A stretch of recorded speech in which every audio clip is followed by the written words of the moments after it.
시장의 잔주름까지 들여다보는 시간입니다. 시장 클로즈업.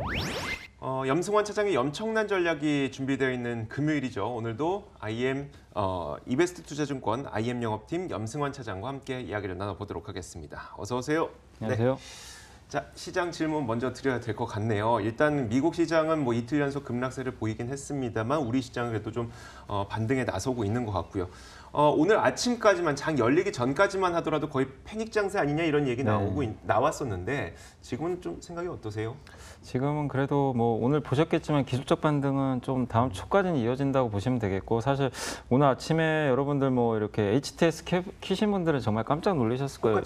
예상가가 그 코스닥 보면은 뭐 하한가에 쌓인 종목들이 수두룩이, 그게 이제 무슨 얘기냐면 뭐 신용이나 미수들 또 쓰시겠지만 이게 반대매매 뭐 경험이 있으신 분들 아시겠지만 이게 담보 부족이 되면 아무래도 이게 반대매매, 뭐 증권사 입장에서는 이제 이 반대매매를 할 수밖에 없는 상황인데, 그게 이제 하한가로 주문이 사실 시장가로 나가다 보니까 그런 이제 매물들이 쌓이게 된 건데, 좀 역설적이지만 그런 매물들이 사실 이제 좀 많이 소화가 됐습니다. 그러니까 어제도 사실 외인 기관들이 주식을 코스닥 같은 거 많이 샀거든요. 근데 개인들이 그냥 대규모 투매를 했는데 약간 이제 반대매매 성격도 좀 있었고, 그게 오늘 오전까지 굉장히 좀 절정에 달했습니다. 그래서 오늘 시초가 그게 매물 소화가 됐고, 그러면서 이제 증시가 좀 급반등하게 됐는데, 수급적으로는 좀 잔인한 얘기지만 이게 결국 이런 좀 매물을 소화하면서 올라갈 수밖에 없는 그런 시장이다, 이렇게 좀 보시면 좋겠고, 반면에 이제 시장 자체가 지금 계속해서 오늘은 좀 급반등이 나오고 있지만 결국에는 이제 이게 앞으로 계속 연속성이 있을 거냐, 그 부분에 대한 이제 뭐 우려감들이 좀 크실 것 같은데, 뭐 일단 올해 2월 달에도 사실 지금하고 비슷한 장이 2월 장입니다. 2월 달에 기억하시겠지만 미국의 국채 금리가 고점 뚫고 그때 미국 S&P 500 지수, 그러니까 기술주 중심으로 10% 고점에서 급락 나왔거든요. 근데 우리나라 증시도 그때 같이 폭락을 했었는데, 사실 그때는 좀 V자 반등이 나왔었습니다. 굉장히 좀 가파르게. 왜냐하면 이제 트럼프도 계속 감세 정책 펼쳤고 미국 기업들에 대한 전망은 여전히 그때 좋았거든요. 근데 지금 좀 약간 이제 걱정되는 건 그때랑 다른 게, 지금 뭐 트럼프가 쓸 수 있는 카드도 다 이미 노출이 된 데다가 무역 분쟁은 새롭게 저번에 나왔고, 또 거기다가 좀 미국 기업들의 이익 전망치가 3분기를 고점으로 해가지고요. 내년 1분기까지 꺾인다 그러더라고요. 그러니까 마치 이익이 줄어든 게 아니라 이익 증가율이 줄어드는 거죠. 그러니까 이 반도체랑 비슷한 거예요. 우리나라 삼성전자가 사상 최대 실적 냈지만 내년 1분기까지 이익이 조금 그 증가율이 좀 둔화될 것이다, 이런 이제 우려감 때문에 주가들이 빠지고 있잖아요. 근데 그거랑 좀 비슷하게 미국도 좀 기업 이익에 대한 우려, 이런 것들이 이제 작용하고 있는데, 근데 그동안 주가만 너무 많이 올라갔거든요. 사실 미국은.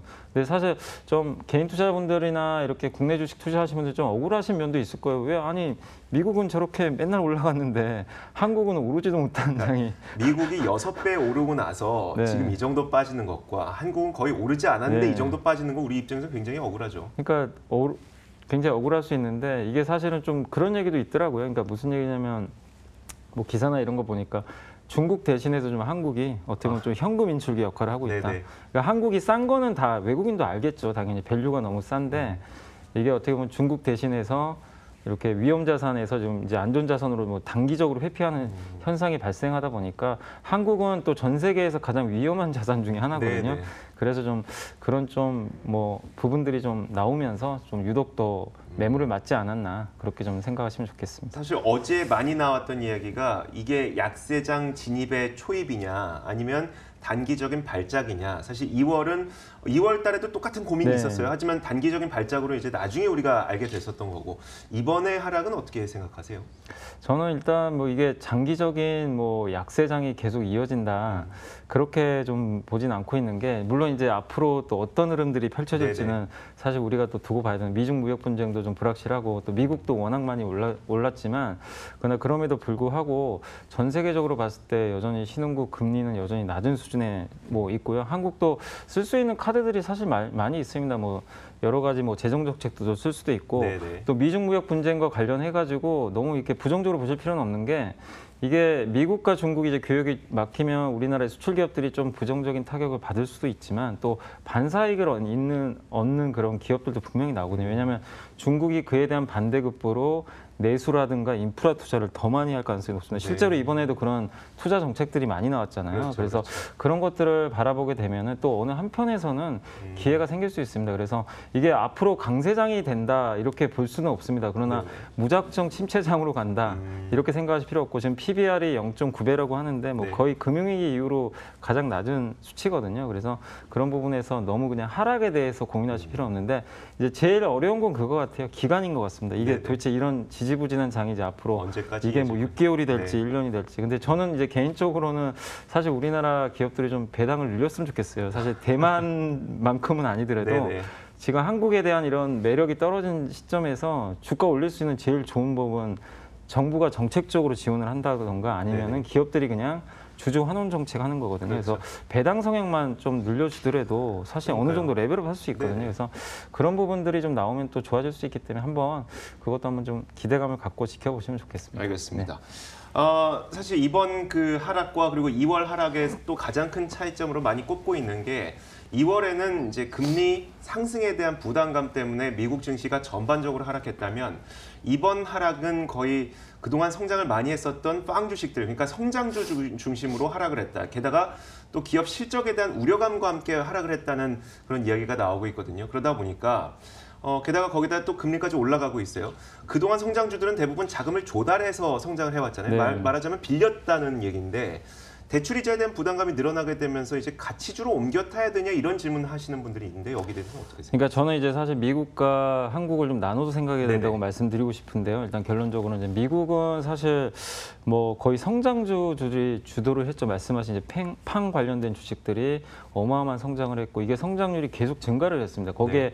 발맞춰서 실적도 워낙 좋게 나오다 보니까 투자들이 계속해서 이렇게 기대감을 갖고 했는데 아무래도 근데 이제 이런 성장주들이 영원히 갈 수는 없는 게 금리가 중요하거든요. 그러니까 결국 성장주 투자를 하려면 아직은 이 기업들이 돈을 많이 벌어서 올라간 게 아니라 네네. 벌 것을 기대하는 거잖아요. 그렇죠. 약간 불확실한 면이 있는데 그러나 워낙 이제 금리가 낮을 때는 비용 부담이 없거든요. 이걸 투자하려는 그러니까 어떻게 보면 금리가 조달 비용인데 네네. 뭐 기업도 마찬가지고 이걸 이쪽에 투자하려는 사람들도 당연히 비용이 얼마 안 되니까 이게 뭐 당장 돈을 못 벌어도 미래에 대한 확신만 있으면 그렇죠. 그냥 과감하게 베팅을 할 수 있거든요. 근데 금리가 지금 미국의 10년 만기 이제 금리가 3%를 넘어가니까 이제 네네. 대부분 투자들이 약간 이제 3%는 고점으로 인식을 하고 있는데 이게 이제 임계치를 넘어가 버리니까 이제 사람들이 어떻게 보면 약간 이제 정신을 차린 거죠. 그래서 그런 이제 비용 부담이 작용하면서 좀 성장주가 급락을 했고요. 뭐 보통 아시겠지만 성장주들은 금리에 되게 또 취약하거든요. 그래서 네네. 배당주와 마찬가지로 성장주들은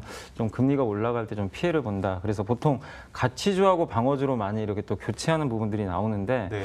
근데 한국은 저는 좀 달리 봐야 된다라고 좀 말씀을 좀 드리고 싶습니다. 왜냐하면 한국이 과연 지금 미국 따라서 금리 계속 올라갈 것이냐 이걸 좀 고민을 해보셔야 돼요. 왜냐하면은 미국은 경기 워낙 좋잖아요. 네네. 좋고 금리 올라가는 거 다들 당연히 올라갈 만 하니까 올라간다 이렇게 펀더멘탈 반영한다고 하는데 한국은 최근에 금리 올라갔던 게 사실 좀 약간 억지스럽습니다. 뭐냐면 이제 정부에서도 자꾸만 이제 뭐 다음 주에 금통이 열릴 텐데 네네. 금리 올려라 이제 부동산 잡기 예. 위해서 올리라는 얘기. 네, 그런 얘기도 있고 또 미국과 금리 차가 너무 벌어지니까 금리 역전 현상 이런 것도 좀 있었는데 사실 그거는 펀더멘탈적인 요소가 전혀 아니거든요. 한국의 펀더멘탈을 생각을 해보면 금리가 올라가는 것보다는 오히려 사실 내려가야 저는 맞다고 생각을 하거든요. 근데 이런 부분 때문에 좀 최근에 올라가는데 2월 달에 한국의 국고채 그 금리가 10년 만기가 2.8이었고 현재 2.4거든요.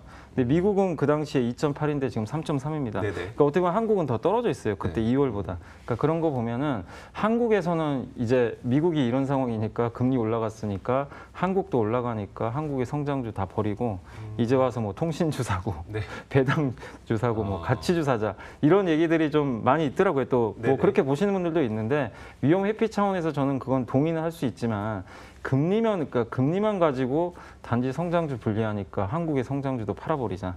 저는 그 논리는 좀 솔직히 동의는 할 수가 없다고 저는 생각합니다. 그래서 그런데 이제 차이점이 우리나라의 성장주와 미국의 성장주의 차이점도 있잖아요. 그러니까 미국 성장주의 차이점은 일단 그 시장 자체가 전 세계고 우리나라의 성장주는 사실 아직 시장을 확보했다기보다는 어떤 기대감과 모멘텀만 있었던 종목들이 좀 대부분인 것 같아요. 근데 이제 제가 여기 와서 이제 그 염청난 전략하면서 항상 이제 매주 하나씩 그 네네. 성장주들에 대해서 네. 그 뭐 플랫폼 회사라든가 여러 가지 네네. 무인점프라든가 하고 있는데 그게 시장이 뭐 완벽하게 만들어진 건 아닙니다. 말씀하신 거는 분명히 맞는 내용이지만 한국의 성장주들은 분명히 나름대로 지금 그 시장 좁은 시장에서 점점 커지는 시장으로 나가면서 성장을 좀 확대를 하고 있거든요. 네네. 근데 제가 말씀드린 요지는 단지 이런 금리 때문에 그렇죠. 그냥 싸잡아서 미국도 성장주 빠지니까 한국에 이런 뭐 무인점포니 뭐 이렇게 좋은 기업들 많잖아요. 뭐 네네. 전기차니 이런 것까지도 지금 이제 사실 제대로 시작도 안 했거든요. 네.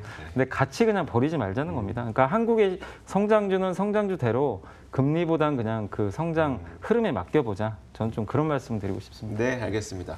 자, 그렇다면 우리나라에서 또 성장 가능성이 높은 산업은 무엇이 있을지 그게 바로 연결이 좀 될 것 같은데요. 어떤 산업을 저희가 준비를 했냐면 신과 함께도 아마 보셨을 것 같고 뭐 다양한 드라마라든지 영화를 보다 보면 되게 재밌는데 이 영화는 웹툰을 기반으로 만들었어요라고 하는 네. 이야기를 꽤 많이 듣게 돼요. 제목들을 보니까 신과 함께도 그랬고 이끼도 그랬고 미생도 그랬고 내 아이디는 강남미인이라는 드라마도 그랬고요. 웹툰을 기반으로 하다 보니까 이 웹툰 그 비즈니스에 대한 기대감이 좀 있나 봐요. 그러니까 저도 사실 이제 그냥 신과 함께 보고 뭐 드라마 보고 이랬는데 이게 대박이 사실 났잖아요. 네. 근데 이게 뭐 웹툰인지 그런 것까지 생각을 안 했는데 네.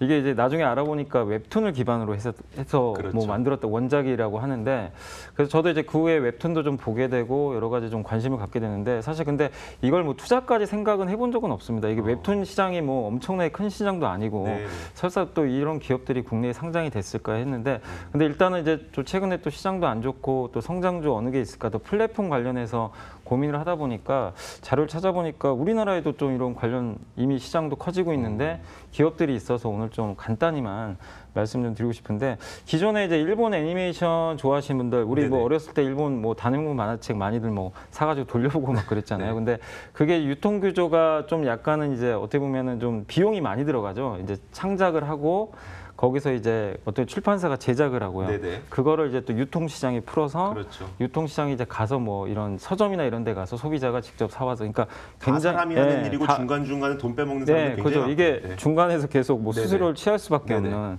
이게 중간에 이제 걸리는 게 많은데 웹툰은 그럴 필요가 없습니다. 사실 웹툰은 아시겠지만 그냥 이제 웹툰에 그 이제 어떤 웹툰을 만드는 이제 만화가가 뭐 일례로 뭐 어떤 이제 플랫폼을 이용해서 올려놓는다. 뭐 네이버 웹툰에 뭐 만약에 네네. 그냥 만화만 올려놓으면 그냥 보고 싶은 사람이 봐가지고 그냥 모바일로 그냥 바로 쉽게 소비가 가능해요. 그러니까 돈이 사실 들어갈 데가 없어요.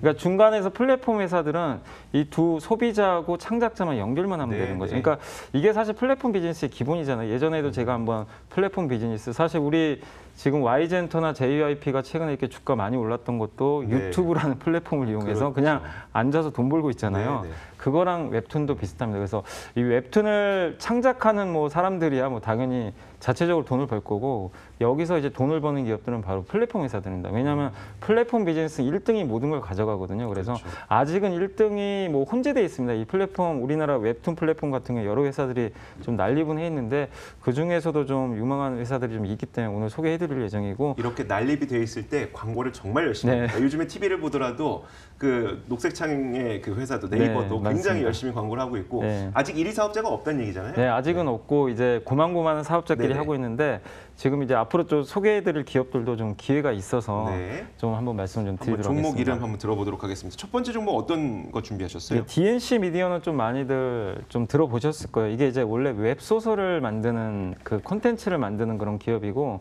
한마디로 이제 웹소설을 기반으로 해가지고 이 웹소설 대박난 작품들이 좀 있습니다. 황제 외동딸이라는 이 웹소설이 있는데 이게 어마어마한 인기를 좀 기록했다고 그래요? 합니다. 근데 이거를 웹툰으로 만들어서 중국 쪽에 지금 어떤 콘텐츠를 제공했는데 중국에서만 지금 구독자가 무려 그러니까 중국에서만 29억 뷰. 그러니까 이게 뭐 9억 뷰라고 합니다. 이게 뭐 중국은 워낙 크니까. 그러니까 어마어마하게 좀 봤다는 얘기죠. 네. 예, 그래서 누적으로 이만큼의 뭐 우리 한국에서는 상상도 못할 뷰수인데 이런 게 좀 나왔다고 하고요. 이런 이제 또 이세계의 황비라는 또 웹툰도 있는데 이것까지 지금 같이 진출해가지고 중국 쪽에서도 그러니까 이게 사실 한국은 이미 좀 시장이 점점 확대되고 커지고 있는데 중국까지도 이게 진출해가지고 성공을 좀 하고 있고요. 거기다가 이 카카오 페이지를 운영하는 그 자회사가 포도트리라고 있습니다. 네. 뭐 이름 들어보셨겠지만 보셨겠지만 그 회사가 이 DNC 미디어 지분을 한 18% 보유하면서 카카오 페이지가 사실 주 매출처거든요. 그래서 이 DNC 미디어가 만드는 웹툰이나 웹소설을 카카오 페이지 통해 가지고 지금 납품을 하고 있습니다. 그래서 어떻게 보면 카카오랑 이제 좀 공생하는 그런 관계인데 아무래도 뭐 카카오에 워낙 이 가입자 수가 많기 때문에 그걸 이용해서 DNC 미디어의 이 앞으로의 뭐 웹툰 쪽에 관련된 그 사업이 좀 굉장히 활성화되지 않을까 좀 그런 기대감을 갖고 좀 말씀 좀 드렸습니다. 사실 그 플랫폼 업체가 굉장히 매력적이긴 하나 한 가지 그 걸릴 수밖에 없는 게 요즘 그 웹툰을 불법으로 유통하는 그런 사이트들도 굉장히 네. 많아서요. 그러니까 IP를 침해한다는 거겠죠. 그러다 보니까 물론 그 플랫폼도 좋지만 어떤 웹툰을 이용해서 좀 다른 방식으로 돈을 버는 기업들, 뭐 영화로 제작한다든지 아니면 뭐 다른 콘텐츠, 뭐 제품화한다든지 이런 기업들은 또 있을까요? 이제 그거를 사실 그냥 좀 뭐 영어 표현을 쓰면 네. 뭐 전 별로 안 좋아하지만 원 소스 멀티 유즈라고 하더라고요. 그러니까 하나의 소스죠. 그러니까 이 뭐 하나의 만약에 웹툰으로? 신과 함께라는 게 그냥 하나의 웹툰이잖아요. 그게 네네. 원 소스고 신과 함께를 이용해서 지금 뭐 영화를 만들었고 네. 뭐 만약에 게임도 만들 수가 있고 네네. 뮤지컬도 만든다 그러더라고요. 그러니까 네. 뮤지컬까지. 그러니까 하나의 소스 가지고 다양하게 이제 그 확대가 그러니까 웹툰의 최대 장점이 이런 건 것 같아요. 그러니까 하나의 웹툰을 만들면 거기서 파급되는 효과가 지금 굉장히 크다는 네네. 겁니다. 그래서 뭐 사실 만드는 사람 입장에서도 영화 만들기도 되게 쉽고 이미 만들어져 있기 그렇죠. 때문에 이 원작이 그래서 파급 효과가 크다는 거 그런 부분 좀 염두에 두시면 좋을 것 같고 그다음에 이제 두 번째로는 대우미디어라는 종목이 좀 있는데요. 대우미디어는 뭐 아시겠지만 왕구 만드는 왕구 이제 그 일본의 유명한 왕구를 유통해서 판매하는 업체고 이번에 또 최근에 올해 들어와서 닌텐도 스위치라는 게임이 뭐 사용해 보신 분들 아시겠지만 네네. 그거 유통하는 그런 국내 업체인데 이 회사가 이제 그 자회사 대온CI라고 있습니다. 네. 이 대온CI가 이제 그 열혈강호라든가 이런 이제 유명한 만화를 좀 만드는 회사인데 이 거기에 관련된 여러 가지 또 웹툰 서비스도 좀 하고 있거든요. 그거를 이제 이번에 좀 계속해서 런칭을 좀 하고 있는데 이번에도 뭐 여러 가지 뭐 인기 있는 웹툰을 뭐 JTBC 방송을 통해 가지고 이게 제목이 일단 뜨겁게 뭐 청소하라라는 좀 그 약간 뭐 생소할 수도 있는데 이런 네네. 웹툰을 이번 11월 달에 JTBC 통해서 드라마로 방영이 된다고 합니다. 그래서 계속해서 아까 말씀드린 대로 이제 이런 사업 영역을 확대하고 있기 때문에 긍정적이고 대원CI가 이번에 그 지분 19.8%가 지금 카카오에 이번에 그 매각이 됐거든요. 그래서 그 지분 가치가 한 600억 정도 된다고 하는데 뭐 대원미디어 지분 가치 지금 지분 가치 한 절반 정도 되니까 상당히 앞으로 아까 말씀드린 DNC 미디어와 대원미디어 모두 다 카카오를 통해서 협력 관계 구축해서 좀 성장을 하지 않을까 그렇게 기대하고 있습니다. 그냥 카카오가 제일 좋은 거 아니에요, 그러면? 카카오는 좋은데 문제는 카카오가 이런 사업에 있어서 차지하는 비중 매출이 비중이 얼마 안 되잖아요. 워낙 알겠습니다. 다양한 사업을 하니까 그래서 투자할 때는 비중이 큰 걸 해야 될 것 같습니다. 네, 알겠습니다. 네. 자, 저희가 또 하나의 성장주 웹툰 비즈니스 사업을 한번 살펴봤고요. 그 가운데 상장되어 있는 눈여겨볼 만한 종목까지 들어봤습니다. 자, 저희 끝마치기에 앞서서 좀 간략하게 이제 주말 사이 그리고 다음 주에 예정되어 있는 일정을 좀 들어봐야 될 것 같아요. 어떻게 대응해야 될지랑 같이요. 네, 그 다음 주에 사실 이제 미국 환율 보고서가 발표가 되는데 사실 좀 이제 그 좋은 뉴스가 나왔죠. 그 미국이 이제 중국에 대해서 환율 조작국 지정 안 하겠다. 네, 사실 네. 할 뻔했는데 네. 그거 좀 다행스러운데 근데 직접적으로 다음 주에 나오니까 한번 좀 더 뉴스 확인해 보시면 좋겠고 17일 날 이제 FOMC 의사록 공개가 되는데 이게 중요합니다. 이제 금리에 대한 또 힌트도 얻을 수 있으니까 네. 한번 보시고 아까 말씀드린 18일 날은 한국은행 금통이 열리는데 금리 한 번 정도는 올릴 가능성이 있습니다. 그러나 올린다고 해도 이미 시장에 어느 정도 반영됐기 때문에 염려하실 필요는 없다 이렇게 말씀드리고 싶고 마지막으로 다음 주 초에는 약간의 이제 감해도에 따른 기술적 반등 나오겠지만 말씀드린 대로 보통 이렇게 투매 후에 회복되는데 2, 3개월 걸리거든요. 네네. 그래서 그런 기간 조정 염두에 두시면서 여러분들이 일단은 좀 단기적으로는 여전히 좀 보수적인 관점 유지하시되 실적 좋은 기업들 아까 말씀드린 또 성장주들 많으니까 네네. 그런 기업 잘 공부하셔서 대응하시면 좋겠습니다. 자, 알겠습니다. 이번 주에도 또 한 주간을 정리하는 염승환 차장의 엄청난 전략 함께했습니다. 이베스트 투자증권 IM 영업팀 염승환 차장이었습니다. 고맙습니다. 감사합니다.